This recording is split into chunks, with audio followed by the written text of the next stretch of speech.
យន្តហោះចម្បាំងដែលមានឈ្មោះមានក្បាលផ្ដើមដោយអក្សរ F ដែលមានន័យថា Fighter វាបង្កើតឡើងសម្រាប់វាយប្រហារយន្តហោះរបស់សត្រូវហើយនៅលើយន្តហោះចំនួនថ្មីវាអាចទម្លាក់គ្រាប់មកលើដីផងដែរឧទាហរណ៍ F-16 ដែលជាយន្តហោះប្រយុទ្ធដែលមានទំហំតូចនិងរហ័សវាអាចប្រយុទ្ធជាមួយយន្តហោះនៅលើមេឃនិងវាយប្រហារមកទីតាំងនៅលើដីផងដែរហេតុនេះហើយបានជាប្រទេសជាច្រើនប្រើប្រាស់វា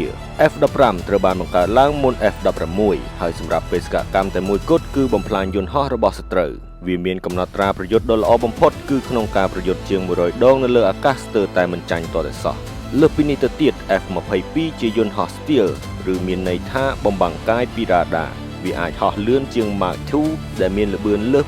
2,400 គីឡូម៉ែត្រក្នុង1ម៉ោងវាបត់បានលឿននិងអាចបំផ្លាញសត្រូវមុនពេលដែលសត្រូវដឹងថាវាមកដល់ F-35 ជាយន្តហោះថ្មីបំផុតរបស់សហរដ្ឋអាមេរិកវាអាចធ្វើបានទាំងការប្រយុទ្ធជាមួយយន្តហោះដទៃទាំងការទម្លាក់គ្រាប់បែកនិងព្រមទាំងប្រមូលព័ត៌មានផងដែរជាទូទៅវាត្រូវបានគេហៅថាកុំព្យូទ័រនៅលើអាកាស